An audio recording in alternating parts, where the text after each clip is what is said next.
Time ಆಗಿಬಿಟ್ಟಿದೆ. Showroom ಕಡೆಯಿಂದ actually ride organise ಮಾಡಿದ್ವಿ. ಗಾಡಿ ಎತ್ಕೊಂಡು ಟಕ್ಕಂತ ಇನ್ನೊಂದು ಶೋರೂಮ್ಗೆ ಹೋಗ್ಬೇಕೀಗ. ಫುಲ್ಲು ನಿದ್ದೆ ಹೊಡ್ಕೊಂಡು ಶಿಸ್ತಂಗೆ ಮಲ್ಕೊಬಿಟ್ಟಿದ್ದೀನಿ. ಅದಕ್ಕೆ ಟಕ್ಕಂತ ಹೋಗಿ ಶೋರೂಮ್ ಹತ್ರ ಹೋಗಿ ಸಿಗ್ತೀನಿ. ನಮ್ಮ ಬೈಕರ್ಸ್ ಹೆಂಗೆ ಅಂತ ಹೇಳಿದ್ರೆ ಅವ್ರ ಫೋಟೋ ತಗೊಳ್ಳೋದಕ್ಕಿಂತ ಎಲ್ಲರೂ ಗ್ಯಾಲರಿಲಿದೆ. ಗಾಡಿ ಫೋಟೋಸು ತುಂಬಾ ಇಲ್ಲಿ ನೋಡಿ, ಇಷ್ಟು ಸಾಕಾಗಿದೆ ವ್ಯೂ ಮಾತ್ರ.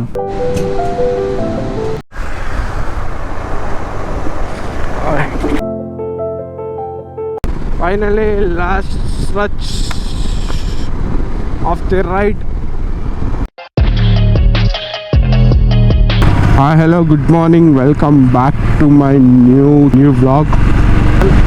ಸೊ ಆ್ಯಕ್ಚುಲಿ ಇವತ್ತೇನಾಗಿದೆ ಅಂತ ಹೇಳಿದ್ರೆ ಟೈಮ್ ಆಗಿಬಿಟ್ಟಿದೆ. ಶೋರೂಮ್ ಕಡೆಯಿಂದ ಆ್ಯಕ್ಚುಲಿ ರೈಡ್ ಆರ್ಗನೈಸ್ ಮಾಡಿದ್ವಿ. ಗಾಡಿ ಎತ್ಕೊಂಡು ಟಕ್ಕಂತ ಇನ್ನೊಂದು ಶೋರೂಮ್ಗೆ ಹೋಗ್ಬೇಕೀಗ. ಫುಲ್ಲು ನಿದ್ದೆ ಹೊಡ್ಕೊಂಡು ಶಿಸ್ತಂಗೆ ಮಲ್ಕೊಬಿಟ್ಟಿದ್ದೀನಿ. ಅದಕ್ಕೆ ಟಕ್ಕಂತ ಹೋಗಿ ಶೋರೂಮ್ ಹತ್ರ ಹೋಗಿ ಸಿಗ್ತೀನಿ. ಸೊ ಏನು ಅಂತ ಹೇಳಿದ್ರೆ ಇವತ್ತು ರೈಡು ಅಡ್ವೆಂಚರ್ ವೆಹಿಕಲಲ್ಲಿ ರೈಡ್ ಹೋಗ್ತಾರೆ. ಏನಕ್ಕೆ ನಾನು ವರ್ಕ್ ಮಾಡೋದು KTM ಮೈಸೂರಲ್ಲಿ. ಸೊ KTM ಮೈಸೂರಿಂದ ನನಗೆ every month 3rd week ride organise ಆಗ್ತಾ ಇರುತ್ತೆ. ಎವ್ರಿ ಮಂತು ಒಂದೊಂದು ರೈಡ್ ಇದ್ದೇ ಇರುತ್ತೆ, ಆರ್ಗನೈಸ್ ಮಾಡ್ತಾ ಇರ್ತೀವಿ. ಸೊ ಇದೇ ಥರ ಏನಾದರೂ ನಿಮಗೆ ಇನ್ ಕೇಸ್ KTM ವೆಹಿಕಲ್ ಇದ್ದು ರೈಡ್ಗೆ ಏನಾದರೂ ಜಾಯಿನ್ ಆಗಬೇಕು ಅಂತೇಳಿ ಏನಾದ್ರು ಇತ್ತು ಅಂತ ಹೇಳಿದ್ರೆ ಸೊ ಜಾಯಿನ್ ಆಗ್ಬೋದು ಮೈಸೂರಿಂದ. ಇವತ್ತಿನ ರೈಡ್ ಬಂದು ಯಾವ ಕಡೆಗೆ ಅಂತ ಹೇಳಿದ್ರೆ ಟುವರ್ಡ್ಸ್ ಶಿವನ ಸಮುದ್ರ. ಯಾವ ಥರ ಇರುತ್ತೆ, ಹೇಗಿರುತ್ತೆ, ಎಕ್ಸ್ಪೀರಿಯನ್ಸ್ ಹೇಗಿರುತ್ತೆ ನೋಡೋಣ. ಬನ್ನಿ ಹೋಗುವ. On the way. ಮೈಸೂರಲ್ಲಿ ಆದ್ರೂ ಟ್ರಾಫಿಕ್ಕು 8 ಗಂಟೆಗೆ ಇಷ್ಟೊಂದು ಟ್ರಾಫಿಕ್ ಆಗಿಬಿಟ್ರೆ ಕಷ್ಟ ಆಗಿರುತ್ತೆ. ಕಷ್ಟ.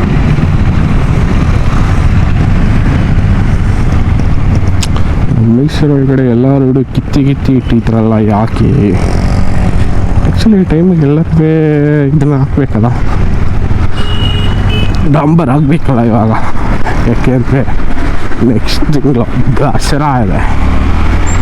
ದ ವರ್ಲ್ಡ್ ಫೇಮಸ್ ಹಬ್ಬ ದಸರಾ ಹಬ್ಬ.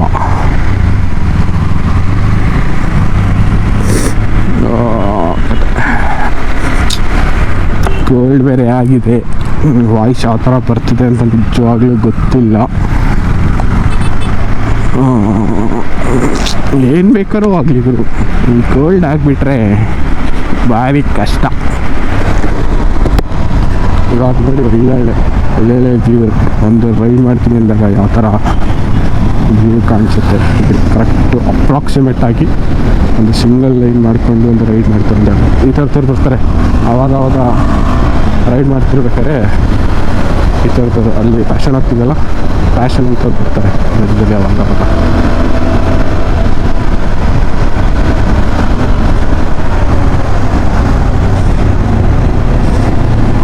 ಪ್ರೈವೇಟ್ ಬಸ್ಸಾಗೆ ಒಂಚೂರು ಟ್ರಾಫಿಕ್ ಸೆನ್ಸ್ ಅನ್ನೋದೇ ಇರಲ್ಲ ಅಂತ.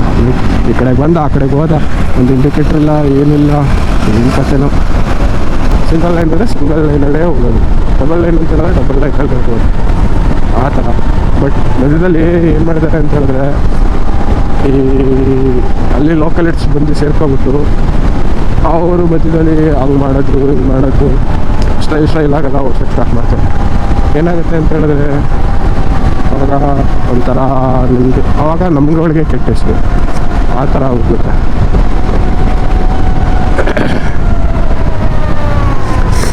ಅದು ಎಲ್ಲರೂ ಹೋಗಿ ಏನಾದರೂ ಆಯಿತು ಅಂದಾಗ ಹಿಂಗೊಂದು ಗುಂಪು ಗಾಡಿಯವ್ರು ಬಂದಿದ್ರು ಕಣ, ಅವರಿಂದ ಈ ಆಕ್ಸಿಡೆಂಟ್ ಆಯಿತು. ಗೈಸ್, ನಮ್ಮ ಬೈಕರ್ಸ್ ಹೆಂಗೆ ಅಂತ ಹೇಳಿದ್ರೆ ಅವ್ರ ಫೋಟೋ ತಗೊಳ್ಳೋದಕ್ಕಿಂತ ಎಲ್ಲರೂ ಗ್ಯಾಲರಿಲಿದೆ.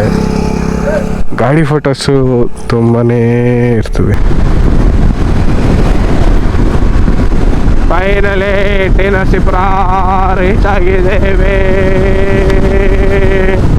ಬಾಯ್ಸ್ ಫುಲ್ಲು ಎಂಜಾಯ್ಮೆಂಟಲ್ಲಿ ರೈಡ್ ಮಾಡ್ತಿದ್ದಾರೆ.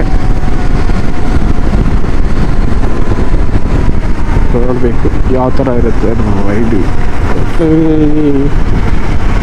ಎಲ್ಲ 390 ಗಾಡಿಗಳು ಎಲ್ಲ ಫುಲ್ ಜೋಶಲ್ಲಿ ಗಾಡಿ ಹೋಗುತ್ತೆ. ಆದರೆ 200ಗೆ ಬಂದಾಗ ಒಂದು ಗಾಡಿ ಹಿಂದ್ಗಡೆ ಉಳ್ಕೊಂಡಿರುತ್ತೆ. ಪ್ರತಿ ರೈಡು ಏನಾಗುತ್ತೆ ಅಂತ ಹೇಳಿದ್ರೆ ಎಲ್ಲರ ಮುಂದೆ ಹೋಗ್ಬೇಕಾದ್ರೆ ಒಂದು ಗಾಡಿ ಮಾತ್ರ ಯಾವಾಗಲೂ ನನ್ನ ಮುಂದೆ ಇರುತ್ತೆ. ಗೈಸ್ ಒಂದು ಹೇಳ, ಈ ವ್ಯೂ ನೋಡಿ ಸಾಲ ಕಾಣಿಸ್ತೈತೆ ಮತ್ತು ನೋಡಿ ಆ ಟರ್ನಿಂಗು ಯಾರೇ. ಅದಕ್ಕೆ ಅವಾಗ ಯಾವಾಗಲೂ ಯಾವ್ದಾರ ಗಾಡಿ ಇವರು ದೊಡ್ಡ ಗಾಡಿಗಳೇ ಇರಬೇಕು ಅಂತೇನಿಲ್ಲ, ಯಾವುದಾದ್ರೂ ಗಾಡಿ ಒಂದು ಎಕ್ಸೆಲ್ ಆದರೂ ಇದ್ರೂ ಸರಿ ತೊಗೊಂಡೊಂದು ರೈಡ್ ಮಾಡಬೇಕು. ಅದಾಚೆ ಎಂಥದೇ ಟೆನ್ಷನ್ ಇರಲಿ ಏನೇ ಇರಲಿ, ಜಸ್ಟ್ ಬರೀ ಒಂದು 20 ಕಿಲೋಮೀಟ್ರ್ 30 ಕಿಲೋಮೀಟ್ರ್ ರೈಡ್ ಮಾಡಿ ಎಷ್ಟು ಖುಷಿ ಆಗುತ್ತೆ ಗೊತ್ತಾ. ಮಾತ್ರ ಮನಸ್ಸಿಗೆ ಇರೋ ಬರೋ ಟೆನ್ಷನ್ ಎಲ್ಲ ರಿಲ್ಯಾಕ್ಸ್ ಆಗುತ್ತೆ. ಒಬ್ಬೊಬ್ರಿಗೆ ಒಂದೊಂದು ಥರ. ನೋಡಿ ಇಲ್ಲಿ ಟ್ಯಾಕ್ಟ್ರ್ ಆಫ್ ರೋಡಿಗೆ ರೆಡಿಯಾಗಿ ಹೆಂಗೆ ನಿಂತಿದೆ, ಆಫ್ ರೋಡಿಂಗ್ ಮಾಡಿ ನಿಂತಿದೆ ಗಾಡಿ. ಎಷ್ಟು ಖುಷಿ ಆಗುತ್ತೆ ಗೊತ್ತಾ ಮನಸ್ಸಿಗೆ. ಎಷ್ಟೇ ಟೆನ್ಷನ್ ಇರಲಿ ಒಬ್ಬೊಬ್ರಿಗೆ ಒಂದೊಂದು ಥರ ಇರ್ತದೆ. ಒಬ್ಬರಿಗೆ ಟೀ ಕುಡಿದ್ರೆ ಅವ್ರಿಗೆ ರಿಲ್ಯಾಕ್ಸ್ ಅನ್ನಿಸ್ತದೆ. ಬಟ್ ಯಾವುದೇ ಇರಲಿ ಎಂಥದೇ ಟೆನ್ಷನ್ ಇರಲಿ ಜಸ್ಟ್ ಬರೀ ಒಂದು ರೈಡ್ ಮಾಡಿದ್ರೆ ಸಾಕು. ಜಸ್ಟ್ ಒಂದು 20 ಕಿಲೋಮೀಟ್ರ್ 30 ಕಿಲೋಮೀಟ್ರ್ ಯಾವ್ದಾದ್ರು ಒಂದು ರೈಡ್ ಮಾಡಿದ್ರೆ ಸಾಕು. ಸೂಪರಾಗಿ ಅವ್ರಿಗೆ ಎಷ್ಟು ಟೆನ್ಷನ್ ಫ್ರೀ ಆಗುತ್ತೆ ಅಂತ ಹೇಳಿದ್ರೆ ನಿಮಗೆ ಮೈಂಡ್ಸೆಟ್ಗೆ ಸೂಪರಾಗಿ ಸಾಕಾಗಿ ನೆಕ್ಸ್ಟ್ ಮುಂದೆ ಏನು ಮಾಡಬೇಕು ಅಂತ ಈಸಿಯಾಗಿ ಗೊತ್ತಾಗುತ್ತೆ. ಆ ಥರ ಅದೇನೋ ಗೊತ್ತಿಲ್ಲ ಅವರು ಟ್ರಾವೆಲಿಂಗ್ ಮಾಡ್ತು ಅಂತ ಹೇಳಿದ್ರೆ ಅಥವಾ ರೈಡ್ ಮಾಡ್ತು ಅಂತ ಹೇಳಿದ್ರೆ ಅದು ಎಂಥದೇ ದುಃಖ ಇದ್ರು ಅದೆಂಥದೇ ಇದಾದ್ರೂ ಎಲ್ಲಿ ಹೋಗೋದೇ ಬೇಕಿಲ್ಲ. ಇರೋದು ಯಾವ ಹಾಸ್ಪಿಟ್ಲಿಗೆ ಹೋಗೋದು ಬೇಕಿಲ್ಲ, ಏನೂ ಇಲ್ಲ. ಎಷ್ಟೇ ಡೀಪಾಗಿತ್ತು ಅಂತ ಹೇಳಿದ್ರೆ ಯಾವುದಾದ್ರು ಒಂದು ಜಾಗಕ್ಕೆ ಹೋಗ್ಬಿಟ್ರೆ ಮಾತ್ರ ಎಲ್ಲ ಇರೋ ಬರೋದೆಲ್ಲ ಟೆನ್ಷನ್ ಹೋಗ್ಬಿಡೋದು. ಟೆನ್ಷನ್ ಆಗಿರ್ಬೋದು, ಡಿಪ್ರೆಷನ್ ಆಗಿರ್ಬೋದು, ಎಲ್ಲ ಹೋಗ್ಬಿಡ್ತದೆ ಒಂಥರ. ಟ್ರಾವೆಲಿಂಗ್ ಮಾಡೋಕ್ಕೆ ಸ್ಟಾರ್ಟ್ ಮಾಡಿ, ಯಾರೇ ಏನೇ ಮಾಡಿದ್ರೆ ಟ್ರಾವೆಲಿಂಗ್ ಮಾಡೋಕ್ಕೆ ಸ್ಟಾರ್ಟ್ ಮಾಡಿ. ಸಾಕಾಗಿರ್ತದೆ. ಎಷ್ಟು ಖುಷಿಯಾಗಿರ್ತೀವಿ ಅಂತ ಹೇಳಿದ್ರೆ ನಮ್ಮಷ್ಟು ಖುಷಿಯಾಗಿ ಯಾರು ಇರೋಕ್ಕೆ ಸಾಧ್ಯ ಇಲ್ಲ. ಅಷ್ಟು ಖುಷಿಯಾಗಿರ್ತೀವಿ. ಹೊಸ ಥಾಟ್ಸ್ ಬರ್ತದೆ, ಹೊಸ ಜನನ ಮೀಟ್ ಮಾಡ್ತೀವಿ. ಅಲ್ಲಿದೆ ಏನು ಕಲ್ಚರ್ ಇದೆ ಏನು ಇರ್ತಾ ಅಂತ ನಾವು ಎಕ್ಸ್ಪ್ಲೋರ್ ಮಾಡೋಕ್ಕೆ ಸ್ಟಾರ್ಟ್ ಮಾಡ್ತೀವಿ. ತಿಳ್ಕೊಳಕ್ಕೆ ಸ್ಟಾರ್ಟ್ ಮಾಡಿದಾಗ ಏನೋ ಇದೆ ಇದರಲ್ಲಿ ಏನೋ ಇದೆ ಅನ್ನೋ ಥರ ಇರ್ತದೆ. ಆ ಥರ. ಸೊ ಫೈನಲಿ ತಿಂಡಿಗೆ ಸ್ಟಾಪ್ ಹಾಕಿದ್ದೀವಿ. ಇಲ್ಲಿ ಶ್ರೀನಿಧಿ ಉಪಚಾರ್, ಕೊಳ್ಳೇಗಾಲದಲ್ಲಿರೋ ಶ್ರೀನಿಧಿ ಉಪಚಾರಲ್ಲಿ ನೋಡಬೇಕು ಮುಂದೆ. ಮತ್ತೆ ನಿಮಗೆ ತಿಂಡಿ ಸಿಗುವ. ಫೈನಲಿ ಒಳ್ಳೆ ತಿಂಡಿ ಆಯಿತು ಶ್ರೀನಿಧಿ ಉಪಚಾರಲ್ಲಿ. ಇವಾಗ ನೆಕ್ಸ್ಟು ಡೆಸ್ಟಿನೇಷನ್ ತಲುಪುವ ಸಮಯ. ಕಟ್ಕಾಯಿಸ್ ನೋಡಿ, ಹಳೆ ಬಿಡ್ಚು ಎಷ್ಟು ಸರದಾಗೈತೆ. ನೀರು ಕಮ್ಮಿ ಆಗ್ಬಿಡೈತಲ್ಲ, ಬರಚುಕ್ಕೆ ಹಂಗಾರೆ ನೀರಿರೋ ಡೌಟು. ನೋಡಿ ಬರಚುಕ್ಕಿ ಡೋಡು ಫೈನಲಿ ಗಗನ ಚುಕ್ಕೆ ಅಲ್ಲ, ಫೈನಲಿ ಬರಚುಕ್ಕೆ ಎಂಟ್ರಿ ಆಗಿದ್ದೇವೆ. ಆ್ಯಕ್ಚುಲಿ ಬರಚುಕ್ಕಿಗೆ ಬರೋಕ್ಕಿಂತ ಮುಂಚೆ ಪಾರ್ಕ್ ದುಡ್ಡು ಇದನ್ನ ಪೇಮೆಂಟ್ ಮಾಡಬೇಕು ವೆಹಿಕಲ್ಗೆ. ಐ ಥಿಂಕ್ 20 ರುಪೀಸ್ ಏನೋ ಇದೆ. 20 ರುಪೀಸಿಗೆ ಪೇಮೆಂಟ್ ಮಾಡಿ ಬರಬೇಕು. ಎಷ್ಟು ಚೆಂದ ನೋಡಿ ಆ ಬೆಟ್ಟ, ಈ ಕಡೆನೂ ಬೆಟ್ಟ, ಇಲ್ಲೂ ಬೆಟ್ಟ, ಅಲ್ಲೂ ಬೆಟ್ಟ, ಮತ್ತು ಇಲ್ಲೂ ಬೆಟ್ಟ, ಎಲ್ಲ ಕಂಪ್ಲೀಟ್ ಬೆಟ್ಟ. ಈ ಕೊಳ್ಳೇಗಾಲ ಸೈಡ್ ಬರೋದೇ ಒಂಥರ ಮಜಾ. ಏನು ಇದು ಜನ ಫೈನಲಿ ರೀಚ್ ಆಗಿ ಎಲ್ಲ ಸ್ಟಡಿಯಾಗಿ ಪಾರ್ಕ್ ಮಾಡಿದೆ. ಇವಾಗ ಒಳಗಡೆ ಹೋಗ್ಬೇಕು. ಏನು ಜನ ಎಲ್ಲೋದ್ರೂ ಬರೀ ಜನ ಜನ ಜನ ಜನ. ಹನ್ನೆರಡು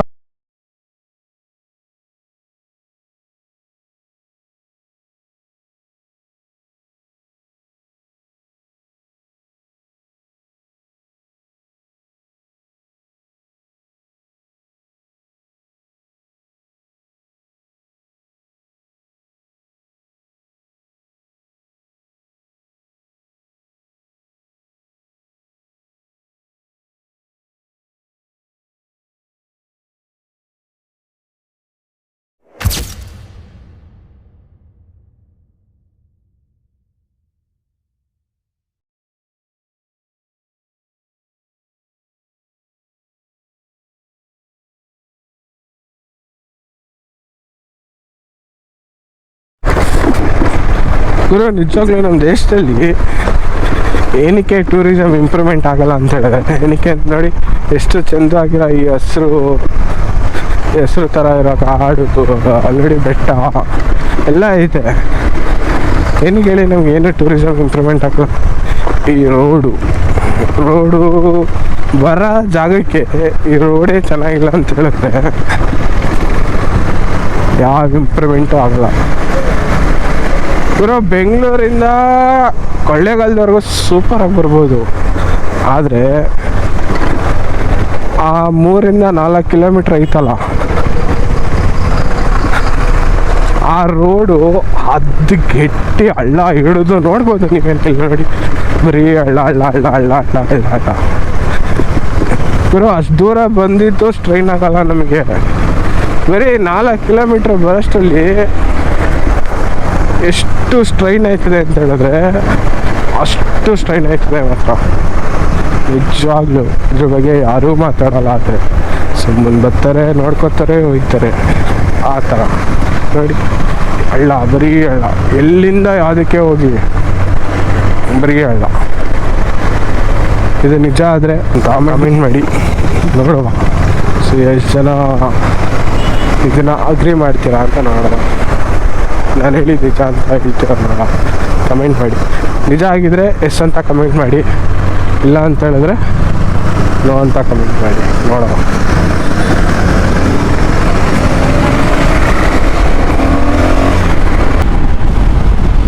ಗುರು, ನಿಜವಾಗ್ಲೂ ಏನು ಜನ ಬರ್ತಾರದು ಅಂತ, ಹೊಸ ಜನ ಬರ್ತಾರ ನೋಡಿ. ಬ್ಯಾಂಗ್ಳೂರ್ ಸೈಡಿಂದ ಬರೋದು. ಇದು ಬ್ಯಾಂಗ್ಳೂರ್ ಗಾಡಿ, ಇದು ಬೆಂಗಳೂರು ಗಾಡಿ, ಅದು MH ಗಾಡಿ, ಎಲ್ಲ 90% ಎಲ್ಲ ಗಾಡಿಗಳು ಬರ್ತಾ ಇರೋದು ಬ್ಯಾಂಗ್ಳೂರ್ ಸೈಡಿಂದ. ಏನು ಬ್ಯಾಂಗ್ಳೂರ್ ಏನಾಗೈತೆ ಗೊತ್ತಾ, ಡೈಲಿ ಬೆಳಗ್ಗೆಯಿಂದ ಸಂಜೆವರೆಗೂ ಮಂಡೇ ಟು ಫ್ರೈಡೇ ಕಂಪ್ಲೀಟ್ಲಿ ಏನಾಗುತ್ತೆ, ಸಿಸ್ಟಮ್ ಮುಂದೆ ಕುಟ್ಟಿ ಕುಟ್ಟಿ ಕುಟ್ಟಿ ಕುಟ್ಟಿ ಕುಟ್ಟಿ ಕುಟ್ಟಿ ಬೇಜಾರಾಗಿ ಹೋಗಿರ್ತದೆ. ಅದಕ್ಕೆ ಈ ಕಡೆಗೆ ಎದ್ದು ಬಂದ್ಬಿಡೋದು. ನಮಗೂ ಒಂಥರ ಬೇಜಾರಾಯ್ತದೆ, ಬೇಜಾರಾದಾಗ ನಾವು ರೈಡ್ ಮಾಡ್ಕೋಬೇಕು ಆ ಥರ. ನೋಡು, ಇಲ್ಲೂ ಬ್ಯಾಂಗ್ಳೂರು. ಬಟ್ ಬನ್ನಿ, ಬರಬೇಡಿ ಅಂತ ನಾವು ಯಾರಿಗೂ ಹೇಳಲ್ಲ. ಬನ್ನಿ, ದಯವಿಟ್ಟು ಈ ಪ್ಲಾಸ್ಟಿಕ್ಗಳನ್ನ ಏನು ತರ್ತೀರಾ, ಏನು ಮಾಡ್ತೀರಾ, ಅದನ್ನು ನೀವೇ ತಗೊಂಡೋಗಿ. ಏನಕ್ಕೆ ಅಂತ ಹೇಳಿದ್ರೆ ನೋಡಿ, ಎಷ್ಟು ಚೆನ್ನಾಗಿರ್ತದೆ. ಮೇನ್ ಥಿಂಗ್ ಇನ್ನೊಂದೇನು ಗೊತ್ತಾ, ನೀವೇನು ಪ್ಲಾಸ್ಟಿಕ್ ಬಿಸಾಕಿ ಹೋಗ್ತೀವಿ, ನಾವೇನು ಪ್ಲಾಸ್ಟಿಕ್ನ ಬಿಸಾಕಿ ಹೋಗ್ತೀವಿ, ಅದೇ ಪ್ಲಾಸ್ಟಿಕ್ಕು ನೀರಿಗೆ ಹೋಗಿ ಸೇರ್ಕೊಳ್ಳುತ್ತೆ. ನೀರಿಗೆ ಹೋಗಿ ಸೇರಿಕೊಂಡಾಗ ಅದೇ ನೀರಿಂದ ನಿಮಗೆ, ನಾವು ರೈತರುಗಳು ಅದೇ ನೀರಲ್ಲಿ ನಿಮಗೆ ಇದನ್ನು ಬೆಳಿತೀವಿ. ಭತ್ತ ಆಗಿರ್ಬೋದು, ಏನೇ ಆಗಿರ್ಬೋದು, ತಿನ್ನೋ ವಸ್ತು ಏನು ಬೆಳಿತೀವಿ ಅದಷ್ಟು ಅದೇ ನೀರಿಂದ ಬೆಳಿತೀವಿ. ಅದೇ ನೀರು ಬೆಳೆದು ಆದಮೇಲೆ ಅದನ್ನೇ ನಿಮಗೂ ಸಪ್ಲೈ ಆಗೋದು. ದಯವಿಟ್ಟು ತಗೋಬರೋ ಪ್ಲಾಸ್ಟಿಕ್ಸ್ ಏನಿದೆ, ಏನೇ ಆಗಿರ್ಬೋದು, ಒಂದು ಪಕ್ಷ ಈ ಬಾಳೆಹಣ್ಣು ಸಿಪ್ಪೆ ಅದು ಇದನ್ನೆಲ್ಲ ಬಿಸಾಕ್ಬಿಟ್ಟು ಹೋಗ್ಬಿಡಿ, ಏನೂ ಬೇಜಾರಿಲ್ಲ, ಅದು ಡಿಕಂಪೋಸ್ ಆಗುತ್ತೆ. ಬಟ್ ಪ್ಲಾಸ್ಟಿಕ್ನ ದಯವಿಟ್ಟು ಯಾರು ಬಿಸಾಕ್ಬಿಟ್ಟು ಹೋಗ್ಬಿಡಿ. ಸೊ ಏನಾಗುತ್ತೆ ಅಂತ ಹೇಳಿದ್ರೆ, ನಮಗೆ ಅದೇ ನೀರಲ್ಲಿ ಬೆಳೆದಾಗ ಅದನ್ನೇ ತಿಂತೀನಿ. ಮತ್ತೆ ಎಷ್ಟು ನೀರು ಗಲೀಜಾಗುತ್ತೆ ಅಂತ ಹೇಳಿದ್ರೆ ಅದಷ್ಟು ಗಲೀಜಾಗೋದು ಇನ್ಯಾವುದ್ರಲ್ಲಿ ಇರೋಲ್ಲ. ಆ ಥರ ಗಲೀಜಾಗುತ್ತೆ, ಒಂಥರ ಸಕ್ಕತ್ತು ಗಲೀಜಾಗುತ್ತೆ. ಸೊ ಅದಕ್ಕೆ ಹೇಳ್ತಾ ಇರೋದು, ದಯವಿಟ್ಟು ನೀವೇನು ತಗೊಬಂದಿರೋ ಪ್ಲಾಸ್ಟಿಕ್ನ ನೀವೇ ತಗೊಳ್ಬರೋದು ವಾಪಸ್. ನೋಡಿ ಈ ಥರ ಎಲ್ಲ ಬಿಸಾಕಿ ಮಾತ್ರ ಹೋಗ್ಬೇಡಿ.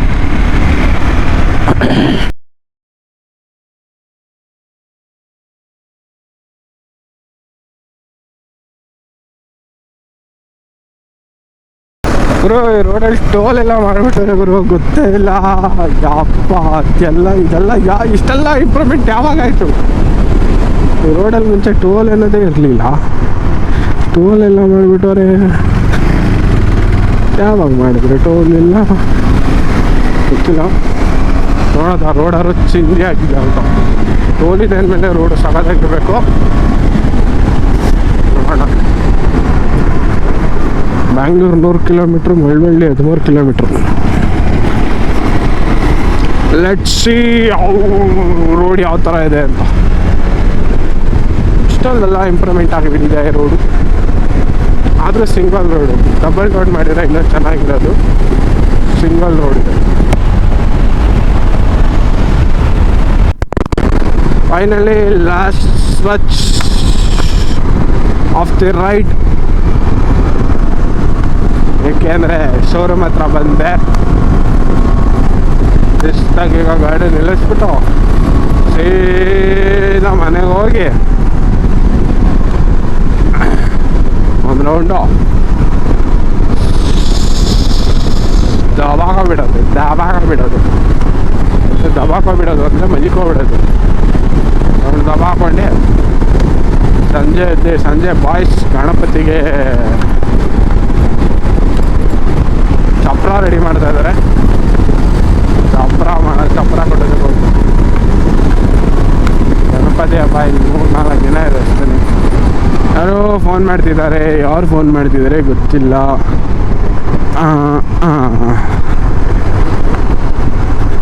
Finally reach to our showroom. Actually showroom ತುಂಬ ಜನಕ್ಕೆ ಗೊತ್ತಿಲ್ಲ ಅನ್ಕೋತೀನಿ. ಆ್ಯಕ್ಚುಲಿ ಮೈಸೂರಲ್ಲಿ 2 ಶೋರೂಮ್ ಇದೆ, ಒಂದು ಕೋರ್ಟ್ ಹತ್ರ ಮತ್ತು ಒಂದು ಹೆಬ್ಬಾಳ್ ಹತ್ರ. ಹೆಬ್ಬಾಳ್ ರಿಂಗ್ ರೋಡಲ್ಲಿದೆ ನೋಡಿ. ಇದೇ ನಮ್ಮ ಟ್ರೇಡ್ ಮಾರ್ಕ್, ನಮ್ಮ ಶೋರೂಮ್ ಟ್ರೇಡ್ ಮಾರ್ಕ್ ಅದೇ ನೋಡ್ಕೊಳ್ಳಿ.